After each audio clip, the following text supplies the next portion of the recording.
नमस्कार, आदाब दोस्तों। मैं डॉक्टर अयाज गोगारी आप सभी का स्वागत करता हूं अपने यूट्यूब चैनल पर। हमारे ढेर सारे वीडियोस को आपका ढेर सारा प्यार मिला। हम कोशिश करते जा रहे हैं हम आपके लिए आपको समझ में उस मुताबिक सिंपल तरीके से हमारे उस टॉपिक को आपके सामने प्रेजेंट करें कि जिस टॉपिक के कारण से आपको उस बीमारी के लिए रोजिंदा ज़िंदगी के अंदर उपयोग होने वाली बातों की जानकारी मिले। तो ऐसी ही आने वाली जानकारी को आप अच्छे तरीके से अगर समझना चाहते हैं तो वीडियो के स्टार्टिंग में ही मैं एक रिक्वेस्ट करूंगा आपसे कि आप हमारे इस चैनल को सब्सक्राइब करें। आखिरी बहुत सारे टॉपिक पे हमने बात की है और आज हम जिस टॉपिक पे बात करने के लिए जा रहे हैं रियल में वो टॉपिक जला देने वाला टॉपिक है, वो है अल्सर। नॉर्मली सुनने के साथ ही अगर किसी डॉक्टर ने या किसी ओरल सर्जन ने अगर किसी को मुंह में चांदी पड़ी ऐसा बोल दिया है तो पैरों तले जमीन निकल जाती है। तो चलिए इसी अल्सर को आज सादी भाषा में समझने की कोशिश करते हैं। बेसिकली चांदी पड़ना उसी को कहा जाता है अल्सर और इसका दूसरा नाम है एप्थे। नॉर्मली अल्सर होने का जो रीज़न होता है उसके कई सारे कारणों में से जो कॉमन रीज़न होता है वो होता है फूड के कारण से होने वाली फर्स्ट इंजरी। अगर कोई हम हार्ड फूड ले रहे हैं, अगर कोई चीज़ जो खाने के दरमियानी हमारे मुंह के अंदर के परत को छील के जा रही है तो वो भी एक अल्सर होने का कारण हो सकते हैं। उसका दूसरा काम है हमारी चीज़ का हमारी दांतों के दरमियान मतलब के गाल का जड़बे के दरमियान चबाई में आ जाना, तो ये सब अल्सर होने के कारण हो सकते हैं। विटामिन की डेफिशिएंसी की बात करें तो vitamin B12 deficiency, folic acid deficiency, iron deficiency, ये सभी अल्सर के होने के रीज़न हो सकते हैं। साइकोलॉजिकल फैक्टर, स्ट्रेस फैक्टर, कभी कभी चिंता का स्वभाव, और ये सभी अल्सर होने के रीज़न हो सकते हैं। नॉर्मली फीमेल्स के अंदर मेंस्ट्रुअल साइकिल के दरमियान और प्रेगनेंसी के दरमियान जो अल्सर पाए जाते हैं वो अल्सर उनके हार्मोनल इनसफिशिएंसी के कारण से पाए जाने वाले अल्सर होते हैं। डिसीज फैक्टर और बैक्टीरिया की बात करें तो बहुत सारे वायरल फीवर जैसे कि हैंड फुट माउथ डिसीज जो एक वायरस से होने वाला फीवर है उसी के अंदर अल्सर पाए जाते हैं। हर्पिस वायरस के जिसके कारण से मुंह के अंदर बाद मरतबा चाइंदे पाए जाते हैं, तो ये सभी रीज़न हो सकता है बाद मरतबा वायरस को फैले जाने के कारण से चांदे पड़ने का। हम और ढेर सारे सिस्टमिक कारणों की बात कर हैं तो SLE नाम की बीमारियां, कुछ आर्थराइटिस जिसके अंदर अल्सर पाए जाते हैं, क्रॉन्स डिसीज के जिसके अंदर अल्सर पाए जाते हैं और वही अल्सर फिर आगे जाके क्रॉन डिसीज के अंदर आंतों में भी पाए जाते हैं। हम आने वाली वीडियो में उसके लिए आपको ब्रीफ करेंगे। बहुत सारी ऐसी मेडिसिन के जो non steroidal anti inflammatory drug कही जाती है NSAID, उसका ज़्यादा सेवन करने के कारण से, पेन किलर्स का ज़्यादा सेवन करने के कारण से हमारे एपिथेलियल फ्लोरा को डैमेज होता है और उसी के कारण से मुंह पे अल्सर पाए जाते हैं।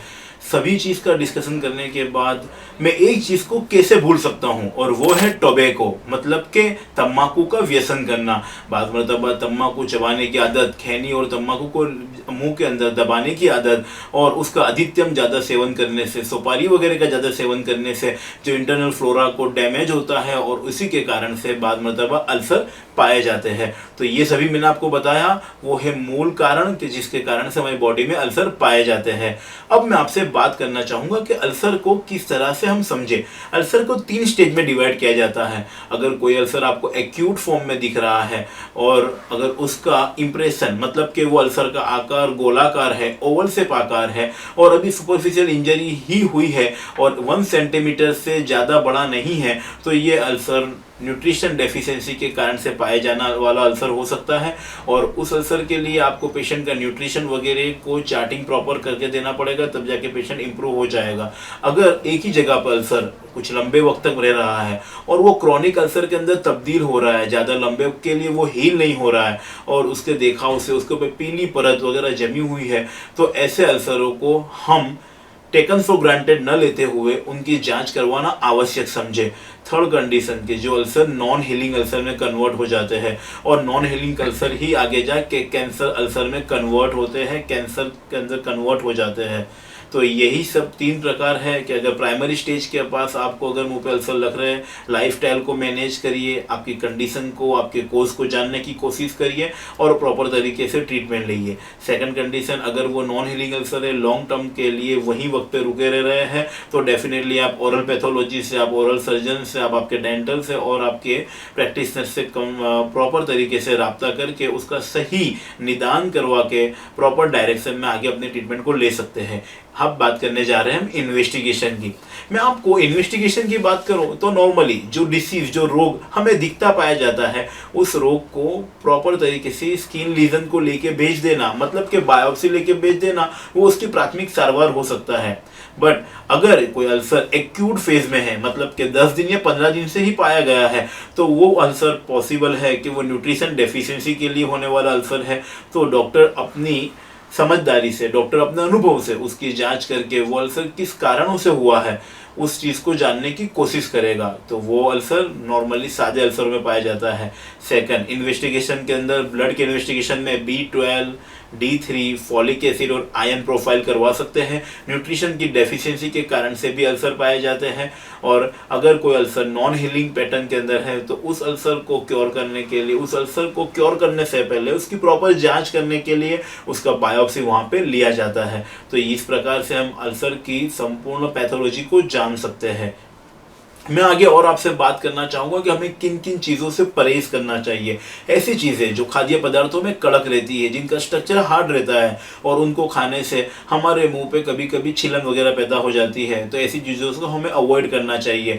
कॉमनली मैं बात करूँ तो पान मसाला, गुटखा और सुपारी कि जिसका इंजरी हमारे मुँह को पाया जाता है, तो उसको हमें अवॉइड करना चाहिए। सेकंड कंडीशन, जोर जोर से दांत को घिसना। नॉर्मली कुछ लोगों की पैटर्न होती है कि वो प्रेशराइज करके अपने दांत को साफ कर रहे होते हैं, तो इस सिचुएशन के अंदर स्मूथ तरीके से अपने डेंटिस्ट की गाइडेंस के मुताबिक दांत को सही तरीके से साफ करने की प्रणाली को समझना वो आपको काफ़ी फायदेमंद हो सकता है। गलत तकनीक का इस्तेमाल डेफिनेटली आपके इनर म्यूकोजल लेयर को डैमेज कर सकता है। थर्ड कंडीशन, ऐसी बाह्य खाद्य पौराकों को अवॉइड करना कि जिसके कारण से अल्सर होने की प्रणालियाँ बढ़ सकती है। फोर्थ कंडीशन, बिना स्ट्रेस के रहिए, अपने प्रॉपर तरीके से खान पीन का ध्यान रखिए। हम अब बात करते हैं खाने पीने के लिए हम कौन सी चीज़ों का सेवन करेंगे तो हमारी बॉडी के अंदर न्यूट्रिशन सफिशिएंटली कन्वर्ट हो सकता है।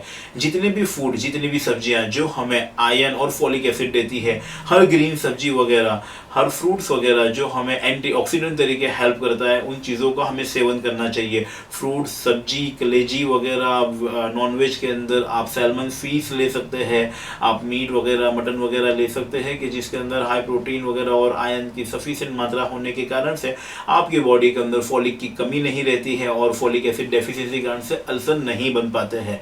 तो यही सब खाद्य पदार्थों में ध्यान रखने से, अच्छे से नींद पूरी करने से, अच्छे व्यायाम करने से और सही तरीके से अपने डॉक्टर का गाइडेंस लेने से आप इनिशियल स्टेज में अगर डिसीज भी है तो भी वो अल्सर को पकड़ सकते हैं। अब मैं आपसे बात करूंगा कि लोग डरते क्यों हैं। बेसिकली लोग इसलिए डर रहे हैं क्योंकि मुंह में पड़ने वाले हर चांदे को लोग कैंसर समझ लेते हैं। बाज़ मरतबा अगर डिसीज इनिशियल स्टेज में है और सही तरीके से सही वक्त पे उस डिसीज को पकड़ा जाए, उस डिसीज को प्रॉपर डायग्नोसिस कर लिया जाए, तो यकीन मानिए कि आप मेजर पैथोलॉजी से बच सकते हैं। हिंदुस्तान के रेशियो के मुताबिक हिंदुस्तान के आने वाले जितने भी माउथ कैंसर है वो सभी कैंसर सर्जन के पास या तो 3rd ग्रेड पे पहुंचते हैं या तो 4th ग्रेड पे पहुंचते हैं। उसका एक ही रीज़न है कि शुरुआत में होने वाले अल्सर को पेशेंट अपने आप से ही अवॉइड करने लगता है, जिसे गुजराती में बोलते हैं थई जैसे, हिंदी में बोलते हैं ठीक हो जाएगा, कुछ करने की ज़रूरत नहीं है। ऐसी प्रणाली को अपनाने से आप बाज़ मरतबा अगर वो अल्सर पैथोलॉजी से रिलेटेड है, कोई कैंसर से रिलेटेड है, तो आप उसको दूर कर सकते हैं। तो सबसे अच्छी बात है कि अगर आप ऐसे ही कोई भी अल्सर से पीड़ित हो रहे हैं या आप किसी को, अपने दोस्त यार, अपने फ्रेंड को पीड़ित होता देख रहे हैं, तो सबसे पहले उनका कंसल्ट करवाइए अपने घर के नज़दीक के प्रैक्टिशनर से, एक अच्छे डेंटिस्ट से और एक अच्छे ओरल पैथोलॉजिस्ट से कि जो उनको प्रॉपर तरीके से प्रॉपर गाइडेंस दे, कि प्रॉपर डायग्नोसिस कर सके।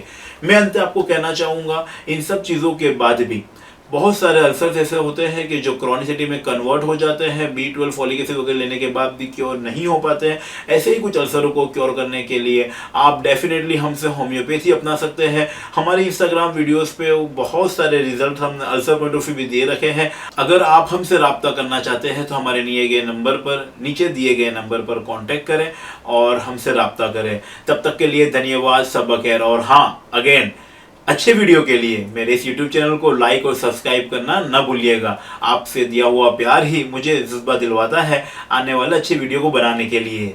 Thank you.